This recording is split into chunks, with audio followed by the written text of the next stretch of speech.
ইরানের হামলার অষ্টম দিন, মধ্যপ্রাচ্যের 6 রুটে বিমানের ফ্লাইট বন্ধ। জ্বালানি সংকট আতঙ্কে পাম্পে হুড়োহুড়ি। সংসদের খারাপ সংস্কৃতি থেকে বের হতে চায় বিএনপি। এমপিরা জনপ্রত্যাশা পূরণ করবেন আশা সালাউদ্দিনের। মানুষের যে নেতিবাচক ধারণা সৃষ্টি হয়েছে, এগুলো সব মানুষের মন থেকে আমরা মুছে দেবো ইনশাআল্লাহ। আমরা একটা ভালো পার্লামেন্টারি প্র্যাকটিস আমরা সৃষ্টি করব। নতুন সরকারকে নির্বাচনী ইশতেহার বাস্তবায়নে গুরুত্ব দেওয়ার তাগিদ সিপিডির। প্রাতিষ্ঠানিক স্বাধীনতা নিশ্চিতের আহ্বান।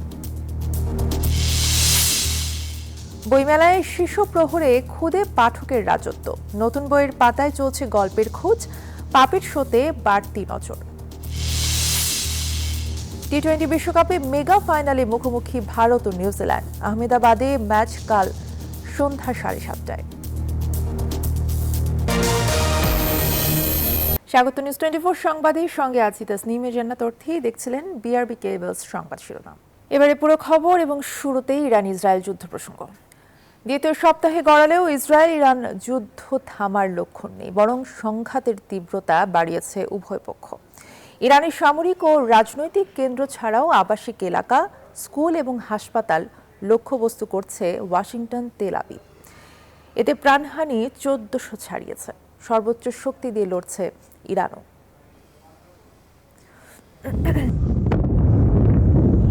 যুদ্ধের অষ্টম দিনে ইরানিরা জেগে উঠল প্রচণ্ড বিস্ফোরণের শব্দে। রাজধানী তেহরান সহ দেশটির বিভিন্ন স্থানে বেড়েছে মার্কিন ইসরায়েলি বিমান হামলা। হতাহত আরও অনেকে। শুধু সামরিক ও রাজনৈতিক কেন্দ্রগুলোই নয়, ইরানের আবাসিক এলাকা, স্কুল ও হাসপাতালগুলোকেও লক্ষ্যবস্তু করছে ইসরায়েল ও যুক্তরাষ্ট্র। টার্গেট করা হয়েছে ইরানের মেহরাবাদ বিমানবন্দরে দাঁড়িয়ে থাকা বিমানগুলোকেও। ছেড়ে কথা বলছে না ইরানও। তাদের ক্ষেপণাস্ত্র আঘাত করছে ইসরায়েলি ভূখণ্ডেও, যদিও তা প্রতিহতের দাবি করছে ইসরায়েলি বাহিনী। যুদ্ধের দ্বিতীয় সপ্তাহেও মধ্যপ্রাচ্যে মার্কিন স্থাপনাগুলোতেও হামলা অব্যাহত রেখেছে ইরান। সংযুক্ত আরব আমিরাত ও কুয়েতের রাডার সিস্টেম জ্বালানি সংরক্ষণের সুবিধা রানওয়ে ধ্বংসের দাবি করেছে ইরানের Islamic revolutionary guard corps IRGC. ইরানের ক্রোধের আগুনে পড়ছে ইরাকের বসরা প্রদেশের একটি তেল স্থাপনা। ইরাকের ড্রোন হামলায় মার্কিন জ্বালানি প্রতিষ্ঠান হ্যালিবার্টন এবং কেবিআরের অফিস ও গুদামে আগুন ধরে যায়। যুদ্ধে মার্কিন আধিপত্যের দাবি করে ইরানের সেনাবাহিনী, বিমান বাহিনী সম্পূর্ণ ধ্বংস হয়ে গেছে বলে জানিয়েছেন মার্কিন প্রেসিডেন্ট ডোনাল্ড ট্রাম্প। আসমাতুলি, নিউজ 24। মধ্যপ্রাচ্য পরিস্থিতির কারণে বৈশ্বিকভাবে জ্বালানি তেলের সরবরাহ কমে গেছে। এতে দেশেও জ্বালানি তেলের সংকটের সংখ্যা তৈরি হয়েছে। এমন প্রেক্ষাপটে মানুষ আতঙ্কিত হয়ে দেশের বিভিন্ন ফিলিং স্টেশনে তেল কিনতে ভিড় করছে। দীর্ঘ লাইনে ঘন্টার পর ঘন্টা দাঁড়িয়ে তেল নিচ্ছেন তারা। জ্বালানি তেলের সরবরাহ স্বাভাবিক রাখতে যানবাহনে তেল নেওয়ার সীমা বেঁধে দিয়েছে বিপিসি। প্রতিনিধিদের তথ্যচিত্রে দেখুন ডেস্ক রিপোর্ট। ইরানের ওপর ইসরায়েল ও যুক্তরাষ্ট্রের হামলায় অস্থির মধ্যপ্রাচ্য। যুদ্ধের প্রভাব পড়েছে বিশ্ব অর্থনীতিতেও। এমন প্রেক্ষাপটে জ্বালানি তেল সংকটের শঙ্কায় দেশের বিভিন্ন স্থানে পেট্রোল পাম্পে তেল নিতে ভিড় করছেন অনেকে। চট্টগ্রামের পেট্রোল পাম্পগুলোতে চলছে জ্বালানি তেল, বিশেষ করে অকটেন সংগ্রহের তীব্র প্রতিযোগিতা। তবে তেল নেই অজুহাতে নগরীর বেশিরভাগ পেট্রোল পাম্প বন্ধ রয়েছে। চাহিদা মতো তেল না পেয়ে হতাশ গ্রাহকরা। প্রায় 30 মিনিট ধরে দাঁড়ায় আছে, অপেক্ষায় আছে। এখন আমার সামনে 20 থেকে 30টা গাড়ি আছে। কালকে রাত্রে আসছিলাম, পাওয়া যাচ্ছে না, খুব লম্বা লাইন। কোনো জায়গায় দিচ্ছে না, কোনো জায়গায় 200 টাকার তেল দিচ্ছে। পাম্প কর্তৃপক্ষ বলছে তেলের কোনো সংকট নেই, তবে সরবরাহ কমে যাওয়ার শঙ্কা ও দাম বাড়ার গুজবে গ্রাহকরা হুমড়ি খেয়ে পড়ায় অনেক পাম্পে তেল ফুরিয়ে গেছে। 500 টাকার বাইকে আর প্রাইভেট কার 1500 টাকা, 12.5 লিটার। মানুষ একবারের জায়গায় 3 বার নিয়ে যাচ্ছে, সমস্যা ওখানে। একই চিত্র রাজশাহী ও সাভারের পেট্রোল পাম্পগুলোতেও।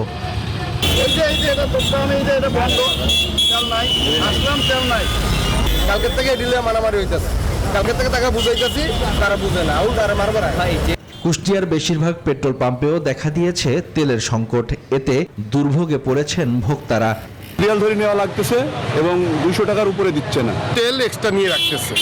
যার জন্য আসলে এই সমস্যাটা বেশি সম্মুখীন হচ্ছে আমরা। মালিকদের দাবি, ডিপো থেকে চাহিদা অনুযায়ী তেল না পাওয়ায় ক্রেতাদের চাহিদা পূরণ করতে পারছেন না তারা। অল্প আছে ওই জন্য সীমিত করে দেওয়া হচ্ছে আর কি, সবাইকে দেওয়া হচ্ছে। মোটর সাইকেলে 200 টাকা আর প্রাইভেটে 1000। তবে কেউ যাতে বেশি তেল কিনে মজুত করতে না পারে সেজন্য যানবাহনে তেল নেয়ার সীমা বেঁধে দিয়েছে বিপিসি। Desk report, news 24। এ বিষয়ে আরো জানাতে যুক্ত আছেন সহকর্মী ফারজানা রিয়া। রিয়া, গতকাল থেকে কিন্তু পেট্রোল পাম্পগুলোতে দীর্ঘ লাইন লক্ষ্য করা যাচ্ছে। রাজধানীতে পেট্রোল পাম্পে আজকে কি পরিস্থিতি দেখতে পাচ্ছেন? ভর্তি যেমনটি বলছিলেন যে গতকাল থেকে কিন্তু পেট্রোল পাম্পগুলোতে বেশ লম্বা লাইন ধরে চালকেরা তেল নিয়ে যাচ্ছেন। আজকে পরিস্থিতিও কিন্তু ঠিক একই রকম রয়েছে। আজকে ফিলিং স্টেশনের চিত্র যদি আপনাকে দেখাই, এই মুহূর্তে আমি আছি বিজয় সরণির একটি স্টেশনে। এখানে কিন্তু দেখবেন যে আসলে লম্বা লাইন রয়েছে গাড়ি এবং মোটর সাইকেল দুটিরই। সেই সাথে কিন্তু এই লম্বা লাইন বিজয় সরণি এই স্টেশন থেকে শুরু করে একদম মহাখালী রেলগেট পর্যন্ত ছাড়িয়েছে। আসলে চালকেরা বলছেন যে হঠাৎ করে যেহেতু এরকম রেশনিং সিস্টেম চালু করা হয়েছে, এতে আসলে যে পরিমাণ বেঁধে দেওয়া হয়েছে, এতে আসলে সারাদিন তাদের চলাফেরা কিংবা তাদের যে রাইড শেয়ার করতে হয় তা বাধাগ্রস্ত হচ্ছে। একই সাথে যদি বলি যে বর্তমানে যেই তেলের সংকট নিয়ে বারবারই কথা উঠছে, এই তেলের সংকটের জন্য কিন্তু জ্বালানি মন্ত্রী কিংবা বিপিসি থেকে বলা হয়েছে যে পরিমাণ মতোই তেল নিতে, এবং শুধু তাই নয়, ফিলিং স্টেশনগুলোর কর্তৃপক্ষ কিন্তু বলছেন যে আসলে যার যতটুকু প্রয়োজন তার যদি ততটুকু তেল নেয় তাহলে আর কোনো ধরনের সংকটের মুখে পড়তে হবে না। কিন্তু এই সংকটটা আসলে তৈরির পেছনে কি শুধুমাত্র যুদ্ধ রয়েছে কিনা কিংবা অন্য কোনো কারসাজি রয়েছে কিনা, এই নিয়ে কিন্তু বারবার প্রশ্ন তুলছে গ্রাহকেরা। সব কিছু মিলে আসলে বলা যায় যে তারা আসলে যদি এরকম পরিস্থিতি কয়েকদিন ধরে চলতে থাকে তাহলে বেশ ভোগান্তির মধ্যে দিয়ে পড়তে হবে। শুধু তাই নয়, যে এরকম জ্বালানি সংকটের মধ্যে দিয়ে থাকলেই কিন্তু দেখা যাবে যে নগরের বেশ কিছু সংখ্যক মানুষ কিন্তু আসলে রাইড শেয়ারিংয়ের উপর নির্ভরশীল, তারা কিন্তু আসলে ক্ষতিগ্রস্ত হবে। তো এই নিয়ে কিন্তু চালকদের মধ্যে বেশ শঙ্কায় রয়েছে। এই ছিল এখান থেকে আমার কাছে সর্বশেষ তথ্য। ধন্যবাদ রিয়া আপনাকে। ফারজানা রিয়া আমাদেরকে জানাচ্ছিলেন বিজয় সরণি থেকে। মধ্যপ্রাচ্যে যুদ্ধ পরিস্থিতিতে আকাশপথে অচল অবস্থা। 6টি রুটে বিমান বাংলাদেশ এয়ারলাইন্সের ফ্লাইট বন্ধ কাল পর্যন্ত। তবে এরপর ফ্লাইট চলাচল স্বাভাবিক হবে কিনা তা এখনো অনিশ্চিত। এমন অবস্থায় ব্যাপক ভোগান্তির মুখে পড়েছেন প্রবাসী এবং সাধারণ যাত্রীরা। তাদের সহায়তায় হটলাইন চালুর কথা জানিয়েছেন সরকার। বেশিরভাগ প্রবাসী বাংলাদেশির গন্তব্যই মধ্যপ্রাচ্য, কিন্তু আরব ভূখণ্ডে এখন চলছে যুদ্ধ পরিস্থিতি। এমন অবস্থায় অনেকটাই অচল আকাশপথ। যারা এই ভূখণ্ডে যেতে চান তারা আছেন চরম দুশ্চিন্তায়। বেশ কদিন ধরেই এমন পরিস্থিতি। আমাদের ফ্লাইটটা 5 তারিখে ছিল, তখন ক্যান্সেলেশন দেখাইছে, আবার এই ফ্লাইটটা 7 তারিখে দিয়েছি। যে আল্লাহর রহমতে, অশেষ রহমতে আমরা যেন যেতে পারি, এই দোয়াই করি। 3 তারিখ 12:30-এ আমার একটা ফ্লাইট ছিল।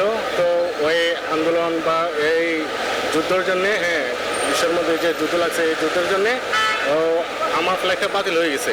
বিমানবন্দরে স্বজনদের অপেক্ষার প্রহর গোনাও যেন শেষ হওয়ার নয়।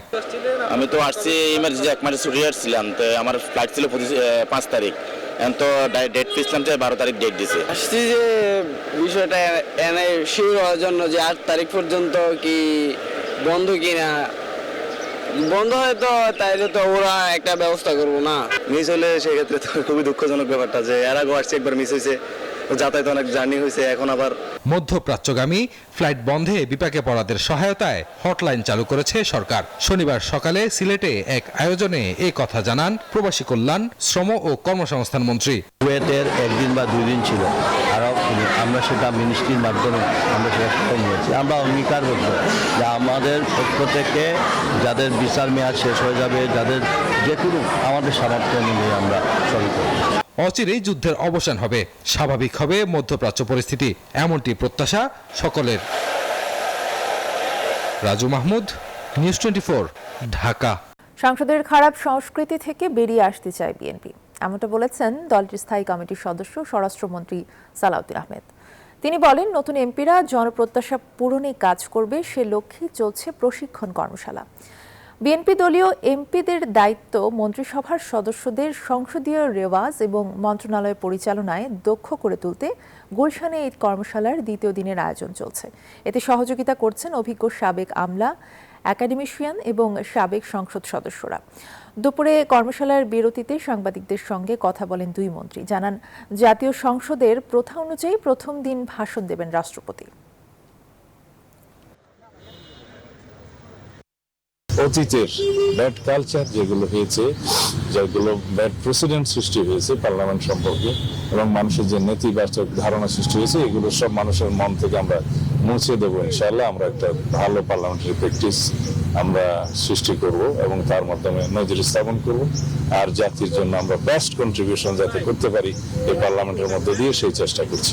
দেশের প্রচলিত নিয়ম অনুযায়ী, আমাদের দেশের সংসদীয় ব্যবস্থা অনুযায়ী সংসদের প্রথম অধিবেশনে রাষ্ট্রপতি বক্তব্য দিবেন। এ ব্যাপারে সমস্ত প্রস্তুতি সম্পন্ন হয়ে গেছে।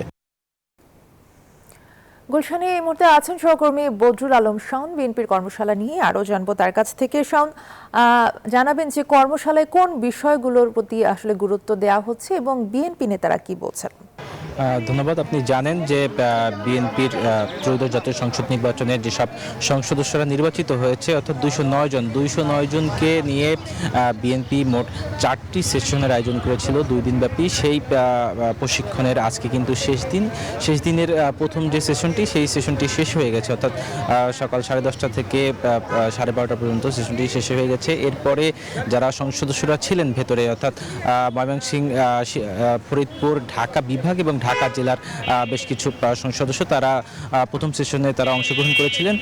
সেখান থেকে তারা বের হয়ে যেটি বলেছেন যে আসলে বিশেষ করে যারা নতুন সংসদ সদস্য এবার হয়েছেন, তারা আসলে সংসদের কার্যবিধি কি, তার আসলে সেখানে কি ধরনের বিধিবিধান রয়েছে, সংসদীয় কমিটি রয়েছে, সেই সংসদীয় কমিটির কাজগুলো আসলে কি, সেই বিষয়ে কিন্তু তাদেরকে ধারণা দেওয়া হয়েছে, যাতে আগামী সংসদ অর্থাৎ 12 তারিখে যে সংসদ বসছে, সেই সংসদ অধিবেশনে এইসব সংসদ সদস্যরা, নবীন সংসদ সদস্যরা যাতে কার্যকর ভূমিকা রাখতে পারে, গণতান্ত্রিক মাধ্যমে দেশের মানুষের যে চাহিদা, সেই চাহিদার যে দাবি দেওয়া, আইন প্রণয়ন, সেই জায়গাটিতে তারা যাতে সুষ্ঠুভাবে তাদের কাজ সম্পাদন করতে পারে, সেই বিষয়টি তাদেরকে শেখানো হয়েছে। সেক্ষেত্রে যারা বিএনপির পুরনো অভিজ্ঞ সংসদ সদস্যরা ছিলেন, তারা কিন্তু তাদের সেই অভিজ্ঞতার তাদেরকে সাথে শেয়ার করেছেন, যাতে তারা সেই অভিজ্ঞতার আলোকে তারা আগামী সংসদকে কার্যকর করতে পারেন।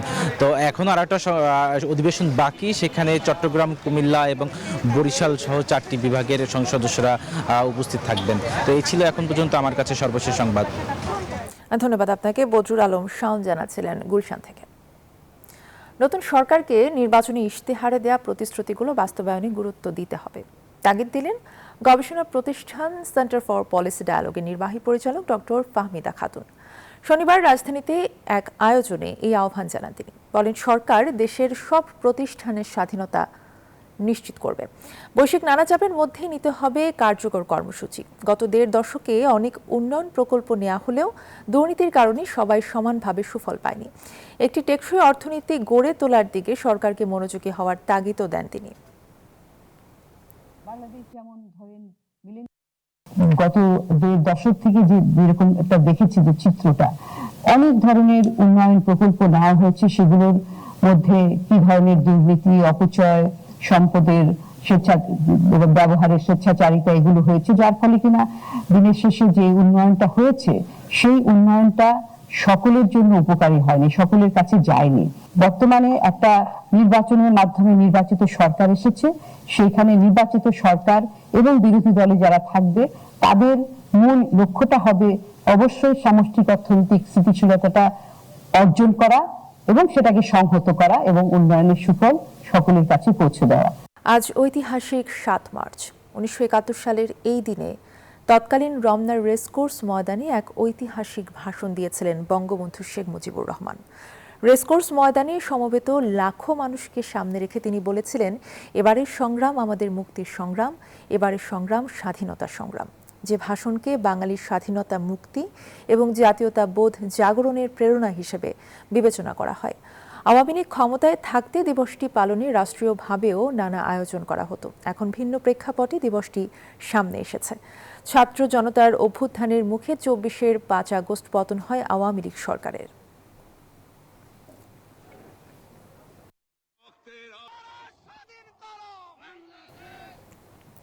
নির্বাচনের আগে ধর্মীয় স্থাপনা সংস্কারে দেয়া প্রতিশ্রুতি বাস্তবায়ন করতে শুরু করেছে বিএনপি। শনিবার সকালে রাজধানীর মহাখালীর শ্রী শ্রী রক্ষা কালী মন্দিরের নাট মন্দির সংস্কার কাজের ভিত্তিপ্রস্তর স্থাপন করেন ঢাকা উত্তর ও দক্ষিণ সিটি কর্পোরেশনের 2 প্রশাসক। বলেন, সব ধর্মীয় স্থাপনার উন্নয়নে কাজ করবে তাদের প্রশাসন। আগামীতে বিএনপি তাদের ইশতেহারে দেয়া প্রতিশ্রুতিগুলো পর্যায়ক্রমে বাস্তবায়ন করবে বলেও জানান তিনি। এই বাংলাদেশ যার যার ধর্ম শেষে পালন করবে। আমরা সবসময় আপনাদের পাশে থাকব, নির্ভয়ে আপনাদের ধর্ম আপনারা পালন করে যাবেন, তাতে কোনো সমস্যা নেই। যে কোনো বিষয় আপনারা আমাদেরকে জানাবেন। আমাদের স্থানীয় নেতৃবৃন্দরা আছেন, তারাও যদি কোনো কারণে আপনাদের প্রতি কোনো অন্যায় করে কিংবা বহিরাগত কিংবা আশেপাশে কেউ করে, সেই বিষয়টাকে আমাদেরকে জানাবেন। মাত্র সরকার আসছে, সময় দেন, 2 বছর 3 বছর সময় দেন। তারপর যদি মানুষের জন্য বিএনপি কাজ না করতে পারে, মাননীয় প্রধানমন্ত্রী যদি কাজ না করতে পারে, তারপর আপনারা সমালোচনা করেন। সরকার একটা উদ্যোগ নিলে আপনার পছন্দ না হইতে পারে, কিন্তু সরকার সফল যদি হয় তাহলে সেটা সরকারের আপনারা কেন সহযোগিতা করবেন না? বইমেলায় চলছে খুদে পাঠকদের জন্য আয়োজন শিশু প্রহর। শুরু হয়েছে বেলা 11টা থেকে, চলবে বেলা 1টা পর্যন্ত। বাবা মায়ের হাত ধরে মেলা প্রাঙ্গণে হাজির হয়েছে শিশুরা। কেবল বই কেনা নয়, পাপেট শো আর কর্মশালাতেও মেতেছে তারা। কেউ ভূতের গল্প খুঁজছে, কেউ বিজ্ঞান কল্পকাহিনী, আবার কারো চোখ রহস্য থ্রিলার বইয়ে। এবার শিশুতোষ বইয়ের প্রতি আগ্রহ আগের চেয়ে বেশ বেড়েছে বলছেন বিক্রেতারা।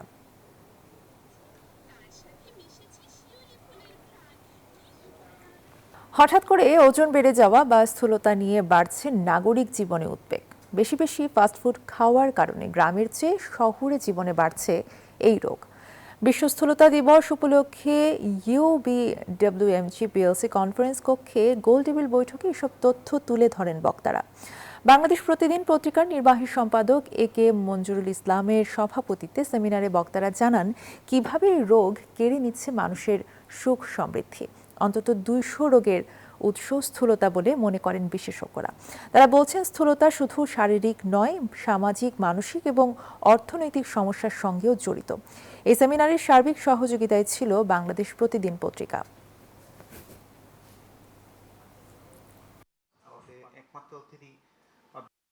এই যে হাজার না লক্ষ বছরের যে হিউম্যান লাইফস্টাইল, এটা তো আর কয়েকশো বছর পরিবর্তন হয়ে যাবে, মানুষ সময় সেটাকে মানুষকে আমাদের সচেতন করতে হবে। বলি যে লিভারের ঝুঁকি, অর্থাৎ ফ্যাটি লিভার থেকে সিরোসিস, ক্যান্সার হচ্ছে। তারপরে আমরা বলতে পারি যে শ্বাসতন্ত্রের সমস্যা, যেমন অবস্ট্রাকটিভ স্লিপ অ্যাপনিয়া, এবং এছাড়াও বিভিন্ন ক্যান্সারের ঝুঁকি বেড়ে যাচ্ছে। বর্তমানে আমাদের বৃহস্পতি পরিসংখ্যান যদি আমি চিন্তা করে থাকি, প্রায় নিয়ারলি 20% মেল পার্সন অবেসিটি নিয়ে ভুগছেন এবং 30% ফিমেল অবেসিটি বা ওভারওয়েট নিয়ে ভুগছেন। যদি যে হারে চলছে, দুই মেয়েটাকে না থামাই, প্রতিরোধ করতে না পারি, তবে 260 জনের আদর অ্যাসপেক্ট হলো 65% মেল তারা অবেসিটি বা ওজন আধিক্য এবং স্থূলতা নিয়ে আসবে।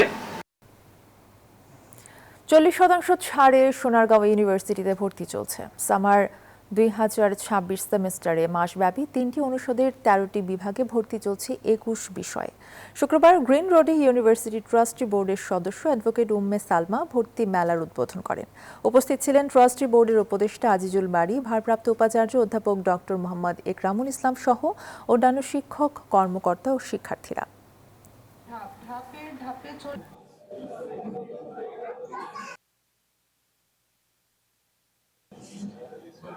রাজধানীর বিপণী বিতানগুলোতে জমে উঠেছে ঈদের কেনাকাটা। এ বিষয়ে আরো জানাতে বসুন্ধরা শপিং মল থেকে আমাদের সাথে যুক্ত আছেন সহকর্মী নামির আহমেদ। নামিরা, ঈদ যত ঘনিয়ে আসছে ততই কিন্তু ক্রেতার সংখ্যা বেড়ে যাচ্ছে শপিং মলগুলোতে। পোশাকের দাম নিয়ে ক্রেতা বিক্রেতারা কি বলছেন? ধন্যবাদ অর্থী আপনাকে। এই মুহূর্তে আমি আছি রাজধানীর বসুন্ধরা সিটি কমপ্লেক্সে এবং বরাবরই আমি আপনাদেরকে আপডেটগুলো জানানোর চেষ্টা করি যে ক্রেতা বিক্রেতারা আসলে কি বলছেন।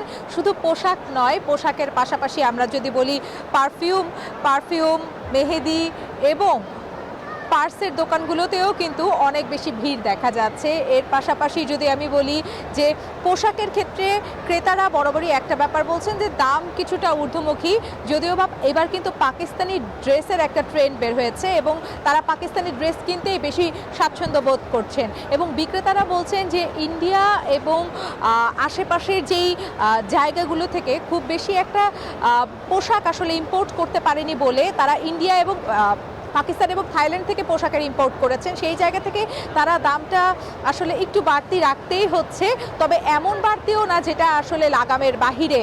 এছাড়াও যারা ক্রেতা আছেন তারা কিন্তু জুতা থেকে শুরু করে অন্যান্য প্রসাধনী সামগ্রী সব কিছুই এখন কেনাকাটা করছেন। আপনি জানি যে 15 রোজা শেষ হয়ে গেছে, 16 রোজা চলছে, তো সেই জায়গা থেকে এখনই কিন্তু কেনাকাটার মেইন সময় আমি বলবো।